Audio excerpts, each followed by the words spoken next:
Interaja, ouça e opine. Participe das ações da sua prefeitura. Fique por dentro do que o governo municipal está realizando em seu benefício. Agora, na Rádio Cacique, somos todos Lagoa.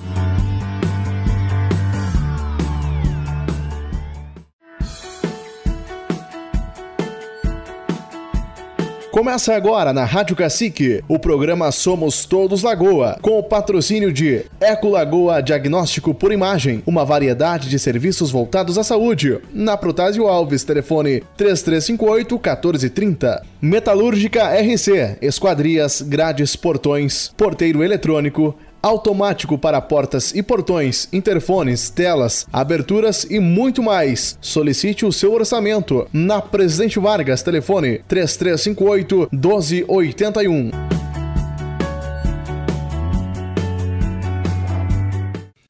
Olá, muito bom dia. Estamos no ar com mais uma edição do programa Somos Todos Lagoa, programa da Prefeitura Municipal, neste sábado, dia 27 de janeiro de 2018. No programa de hoje vamos conversar com o prefeito municipal Gustavo Bonotto, que estará aqui trazendo vários assuntos, entre eles uma viagem que o prefeito realizou nos últimos dias até Brasília.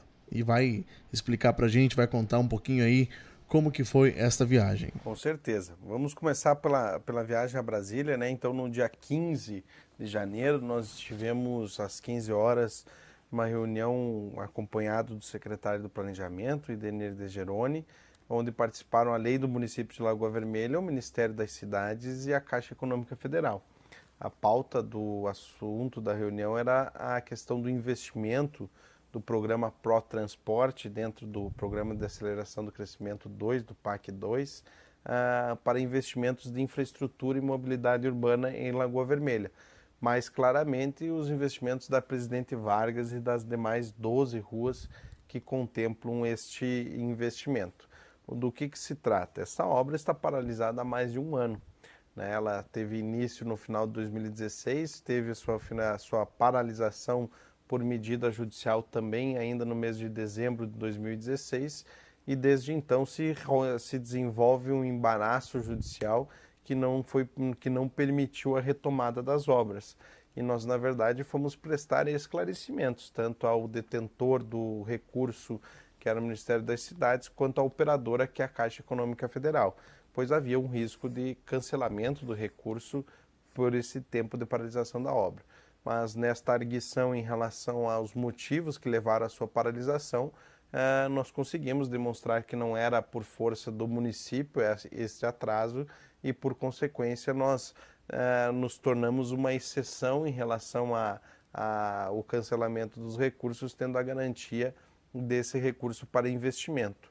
E aproveitando que estamos falando sobre esse tema de extrema relevância para a Lagoa Vermelha, colocar também a situação de como estamos agora, o que ocorreu, né?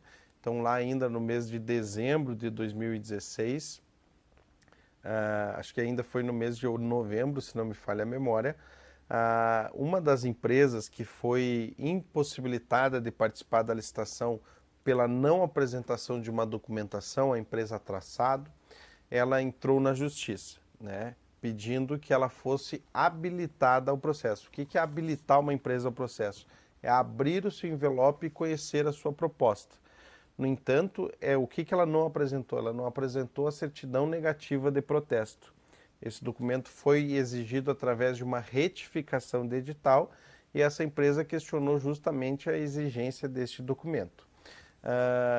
Em primeira instância, o juiz determinou que ela não tinha o direito de participar, não apresentou a documentação, não tem o direito de participar. Então, as obras iniciaram com a execução pela empresa Mátia, então vencedora do certame, só que esta empresa, a Traçado, ela entrou com recurso no Tribunal de Justiça e conseguiu um efeito suspensivo, né? Que enquanto o tribunal não julgasse se ela tinha direito ou não de participar da licitação, nada poderia ser feito. E foi esse o motivo da primeira paralisação das obras. No mês de setembro, então, o Tribunal de Justiça julgou a ação, o recurso, melhor dizendo, e tomou a decisão de que o município deveria habilitar traçado, ou seja, deveria abrir a sua proposta, mesmo que ela não tivesse apresentado essa documentação exigida.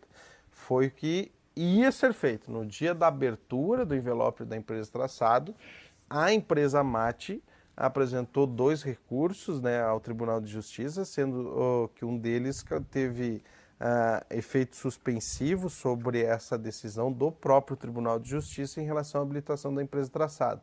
Ou seja, nos mandou parar novamente. Então, neste momento, o que nós estamos? Esse recurso da MAT ainda não foi julgado. Ele teve esse efeito suspensivo sobre a decisão anterior do tribunal e, se acatado esse recurso, ele vai para a terceira instância, ele vai para o STJ, STF, agora para a sua análise. No entanto, se ele for aceito, digamos assim, está tirando a decisão de segunda instância, ou seja, voltamos à decisão de primeira instância que permite o recomeço das obras com a empresa MAT. Se esse recurso não for aceito, ou seja, se ele não for para a terceira instância, nós teremos então a habilitação da empresa traçado e a análise da sua proposta, podendo ser ela ou ainda a MAT a executora das obras. Estou bastante confiante que nós consigamos uma resolução em breve, ainda nesse primeiro trimestre, para que se possa ter uma definição acerca do desenrolar dessas ações. Tivemos nesta reunião a negativa oficial, digamos assim, da impossibilidade do Exército Brasileiro executar essas obras. Era algo que nós tratamos com a Superintendência da Caixa Econômica aqui em Passo Fundo, que trata especificamente de assuntos de governo, e não se tinha uma resposta concreta. Então lá, juntamente com o Ministério e com a Caixa Econômica Federal, nos foi dito com todas as letras que não é possível o Exército executar. Por quê? Trata-se de um financiamento, ou seja, ele é pago conforme a sua execução. Ou seja, realiza 20%, recebe 20%, realiza 40%, recebe 40%. E o Exército, ele na verdade não opera por medição, e sim por convênio, sendo que ele necessita de um recurso no início da obra, ou seja, ele não tem capital de giro para iniciar uma obra, e depois, posteriormente, quando concluída mais de 50%, o restante do recurso. Essa antecipação é que não é possível por parte tanto da Caixa quanto do Ministério, que nos tira a possibilidade de execução por parte do Exército Brasileiro. Além disso, nós estivemos no Ministério da Saúde e seguimos, em relação ao Ministério da Saúde, nós tínhamos algumas pendências burocráticas de pagamento, alguns pagamentos em atraso, a citar da Academia de Saúde do bairro Alto Pedregal. Também tivemos a questão da unidade móvel, nós estivemos tratando lá, que aqui na Coordenadoria Regional disseram que em relação à infraestrutura não haveria problemas. Lógico que a gente ainda precisa formalizar a proposta, e no Ministério da Saúde nós vamos tratar das equipes, que vão trabalhar nesse sentido, pois considera-se que elas vão estar em mais de uma unidade. Ao mesmo tempo, também conseguimos essa definição. Também tínhamos o objetivo de uma outra reprogramação de recursos que não foi possível, e aí nós acabamos abrindo mão do recurso. Eram R$84 mil que se tinha para a execução de uma obra de ampliação de uma unidade básica de saúde. No entanto, o investimento total necessário eram R$320 mil. Então, o município teria que colocar ali uma contrapartida quase 3 vezes maior do que o recurso vindo do Ministério. Nós acabamos optando por fazer exclusivamente com recursos próprios uma adequação deste projeto. Também estivemos no Ministério da Educação, mais especificamente no Fundo Nacional de Desenvolvimento da Educação, a respeito da creche Sol Nascente. Foram feitas algumas alterações na execução do projeto, e esta obra ainda consta como em processo de prestação de contas. Também conseguimos acertar os detalhes. Na verdade, nada mais é do que a justificativa técnica em relação a algumas decisões tomadas em relação ao projeto, e também fomos solicitar novos recursos dentro do Ministério da Educação para a conclusão dos nossos projetos em relação à educação infantil. Como já foi amplamente divulgado, nós iniciamos uma nova EMEI, uma nova creche no bairro Hernani Dias de Moraes, a próxima à Escola João Protásio da Luz, com recursos próprios. Iremos iniciar em breve uma nova creche no bairro Rodrigues, também com recursos próprios. No entanto, para atingir os nossos objetivos de poder zerar a fila de espera em relação a vagas para a educação infantil, nós também temos o plano de desenvolver uma escola ali no bairro Colina da Lagoa, e para isso, na verdade, nós vamos precisar de recursos externos. Então também foi este um propósito da viagem, fazer a solicitação desses recursos. Ali é uma creche bastante grande, com investimento que supera os 2 milhões de reais, e que daí nós não teríamos condições de se fazer com recursos próprios. Em Brasília também o senhor teve o total apoio da senadora Ana Amélia Lemos. Além disso, nós também estivemos visitando alguns parlamentares. Na gabinete da senadora Ana Amélia Lemos, na verdade, nos acompanhou em todas essas audiências, e nós conseguimos, através dela lá, fazer a liberação de uma emenda que já estava autorizada, já havia sido anunciada, para a aquisição de novos veículos de transporte. Trata-se de um micro-ônibus e uma van destinados à área da saúde para o transporte de pessoas que fazem o tratamento fora do domicílio. Uma emenda de quase 500 mil reais da senadora Ana Amélia Lemos. Agora foi liberado o recurso, então também vai ser licitado o objeto em breve. Também estivemos no gabinete do deputado Afonso Mota.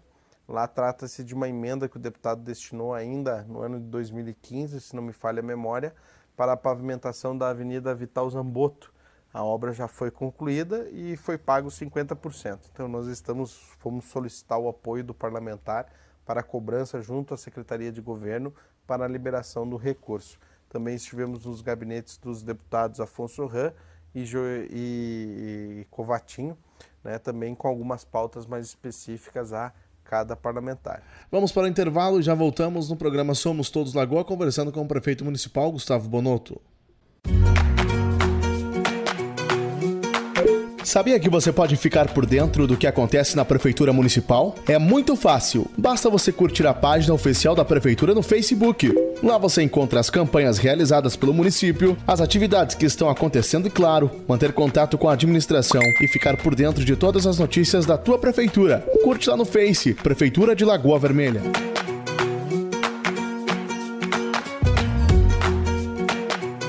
Sabemos, prefeito, que durante a volta de Brasília, o senhor também teve alguns compromissos em Porto Alegre.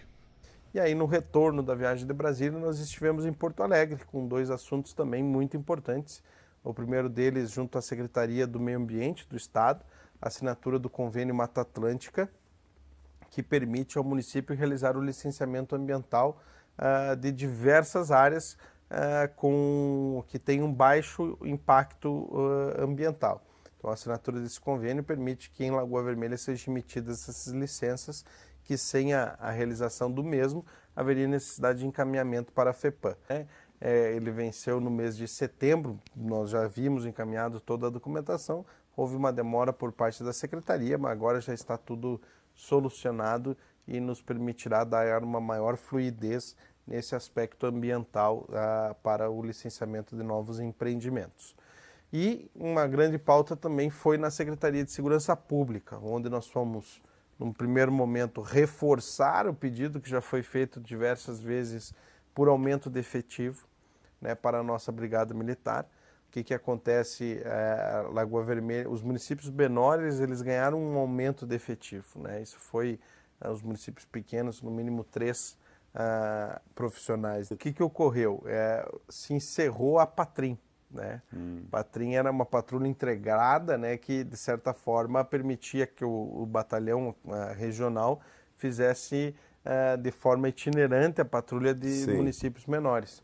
Com a fim da operação das Patrins, municípios como Lagoa Vermelha reduziram o efetivo, né? E foi justamente isso que nós fomos indo reforçar o pedido por um aumento de efetivo, que não vejo problema algum em se ter um aumento de efetivo nos municípios menores, mas o caso de Lagoa Vermelha ele inspira bastante cautela, e foi isso que nós fomos levar ao secretário Schirmer.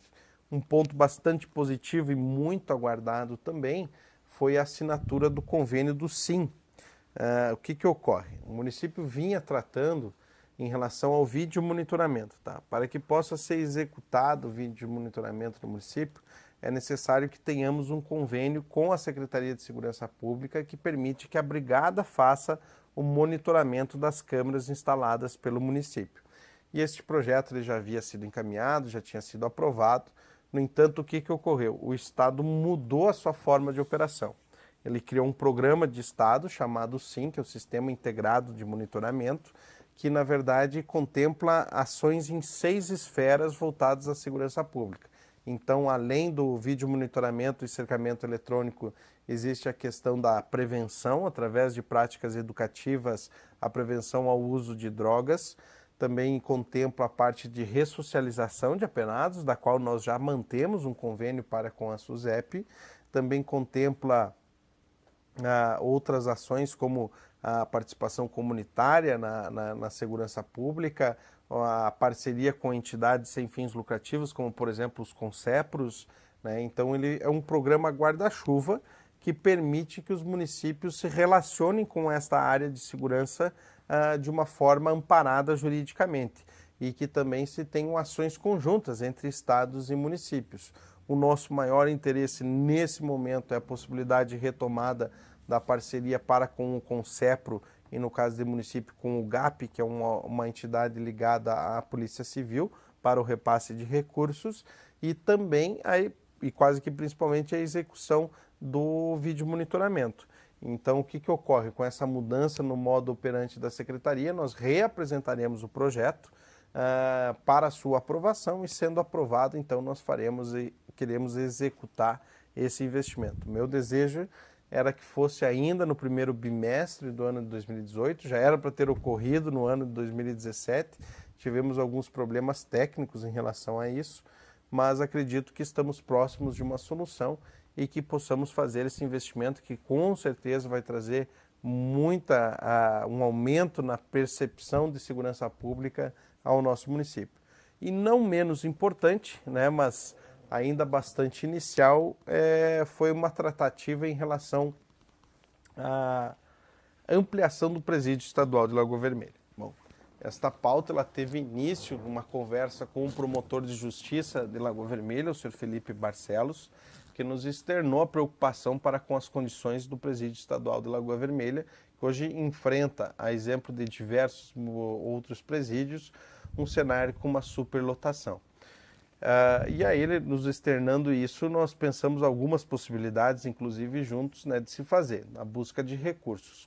Contatamos os parlamentares que temos maiores relações, como a senadora Ana Amélia, que foi quem nos sugeriu, na realidade, que para a execução desse tipo de investimento, né, não é um investimento municipal e sim estadual, talvez a melhor forma possível fosse a destinação de emendas de bancada, né? Então, assim como um parlamentar envia uma emenda para determinado município, o grupo de parlamentares do Estado escolhe projetos estratégicos ao seu Estado e destina um volume de recursos maior para a execução desses projetos.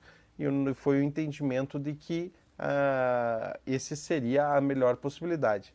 Então, nós, depois desse contato, procuramos o coordenador da bancada federal do Rio Grande do Sul, que é o deputado Giovanni Cherini, o qual nós apresentamos esta preocupação e essa sugestão de inclusão dentro das pautas das emendas de bancada a questão da ampliação dos presídios estaduais do estado do Rio Grande do Sul. E, neste momento, da Secretaria Pública, na verdade, fomos fazer o contato justamente para que estamos sugerindo algo que foge um tanto quanto da nossa alçada, mas que é do interesse também do município, né? E ver se a Secretaria estava de acordo. O resultado foi bastante positivo. A Secretaria, na verdade, sinalizou que, além da destinação de emendas de bancadas, ela mesmo tem como captar recursos, né? E nos solicitou ali essa manifestação com a possibilidade, inclusive, da construção de uma nova estrutura e uma permuta, então, diária por essa estrutura que hoje é ocupada pelo presídio, servindo para 2 propósitos. Num primeiro momento, aumento do número de vagas, né, no sistema prisional, e num segundo momento também o afastamento do centro urbano do município, que é o caso de Lagoa Vermelha, né, que hoje a cidade está ao redor do presídio, e que eles pretendem fazer isso em diversos lugares, promover o afastamento do presídio em relação aos centros urbanos. Então, foi o primeiro passo, mas nós vamos dar continuidade em relação a isso, porque entendemos que é de extrema importância para a Lagoa Vermelha também essa questão do presídio estadual. Prefeito, analisando o atual momento político do Brasil, será que teremos um reflexo na economia? Se você for pensar, esses dias eu li uma análise do cenário do contexto nacional, agora eu não me recordo do jornalista em si, mas era bastante interessante.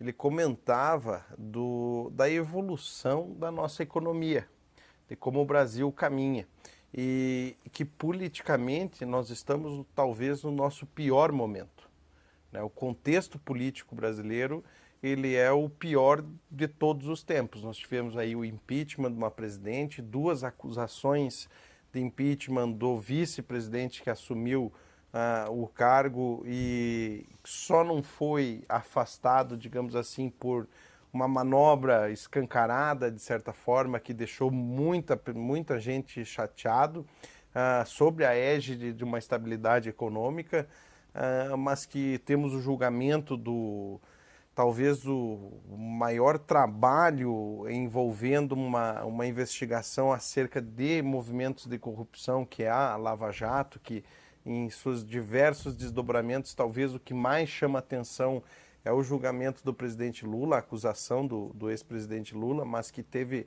inúmeros braços, digamos assim, que afetou não só a cúpula política, mas também a cúpula empresarial do país. E aí nós tivemos um baque, digamos assim, num setor econômico bastante importante, 2 setores extremamente importantes, que é o da construção civil, representado pelas grandes empreiteiras envolvidas nesses escândalos, e pela Petrobras, que representa, querendo ou não, o ramo da economia voltado ao petróleo, e que mesmo assim o Brasil tem conseguido manter os rumos de uma moeda estável, por se dizer, né, com uma desvalorização em relação às moedas internacionais favoráveis a, por exemplo, a exportação, sem serem níveis que dificultem a economia brasileira, conseguia, de certa forma, se manter a questão da inflação também com um índice bastante reduzido, conseguindo atingir as metas. E a análise desse jornalista em si, ela se baseava justamente de que, na verdade, não representa que o governo em si tem conseguido colocar o Brasil nos trilhos, mas sim que a economia está descolada da política como num grito de socorro, digamos, não, nós não podemos esperar, nós não temos como. Estão surgindo oportunidades, os investidores estão analisando, e embora o contexto político tenha todos esses entraves e toda essa complicação, um cenário imprevisível para o ano de 2018, nós conseguimos ter alguns índices que refletem uma desestagnação ou ao menos uma parada de queda no ritmo da economia. E com esses novos desdobramentos, eu acredito que nós vamos ter sim um impacto positivo. Acredito que toda e qualquer investigação ela deve ser sempre feita, sempre apurada, e nesse sentido tenho a expectativa que, apesar de ser um ano eleitoral no ano de 2018, possa se manter a confiança no desenvolvimento econômico do nosso país. Estando lá em Brasília, prefeito, como que o senhor conseguiu analisar o cenário no dia de hoje? Bastante curiosidade quase em relação ao que vai acontecer, porque existe, na verdade, um cenário onde tudo é possível, né? Pode ser que os candidatos já estejam na mesa e nós tenhamos que fazer uma opção dentre as que já estão postas, e pode ser que surjam novos nomes ao cenário que talvez venham a ser aquelas vanguardas ou num contexto que nós estamos hoje, a esperança, digamos assim, que seja depositada. Mas uma coisa é clara, né? A grande preocupação com a governabilidade.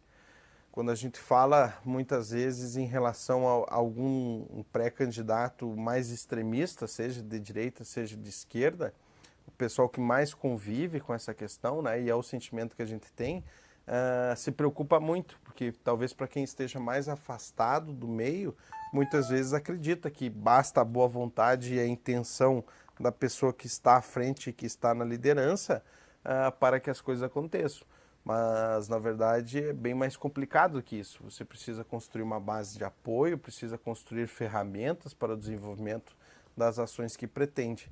Mas eu acredito, eu tenho muita confiança de que as questões daqui para frente vão melhorar, né?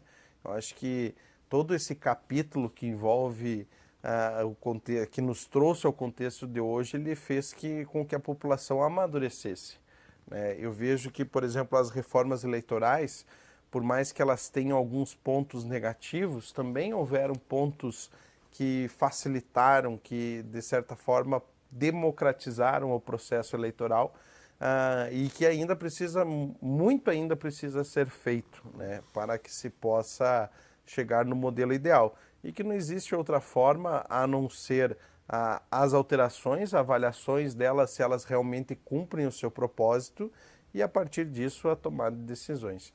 Então, qual é o cenário? Nós, nas eleições de 2016, para as eleições municipais, já tivemos uma campanha mais curta e com muito menos recursos. Mas, para mim, por exemplo, essa mudança ou a impossibilidade de doações de pessoas jurídicas foi extremamente benéfica. Porque o meu contexto era justamente de uma campanha muito simples, muito barata. E isso, de certa forma, se fosse em outras regras, dificultaria. Só que ainda não tivemos uma eleição tanto majoritária quanto proporcional de nível federal e estadual nesses moldes.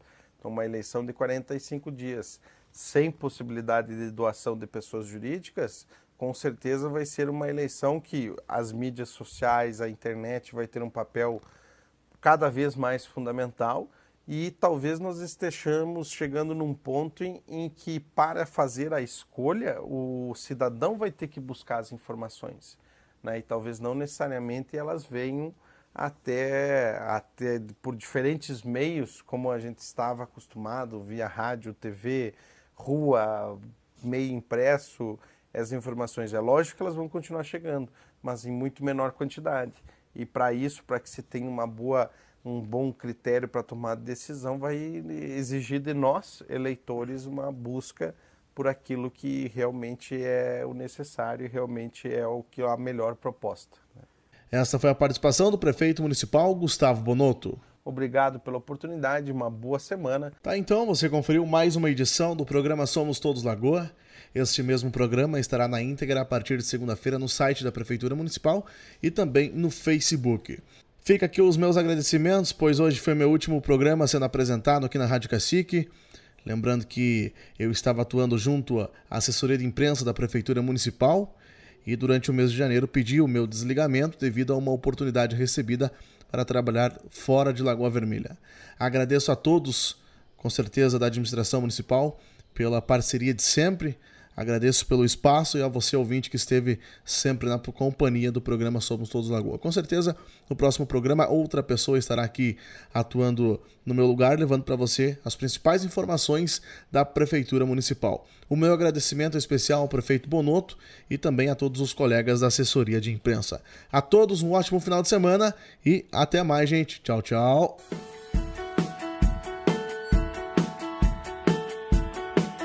Você ouviu aqui na Rádio Cacique o programa Somos Todos Lagoa, com o oferecimento de Eco Lagoa Diagnóstico por Imagem, uma variedade de serviços voltados à saúde. Na Protásio Alves, telefone 3358-1430. Metalúrgica RC, esquadrias, grades, portões, porteiro eletrônico, automático para portas e portões, interfones, telas, aberturas e muito mais. Solicite o seu orçamento na Presidente Vargas, telefone 3358-1281.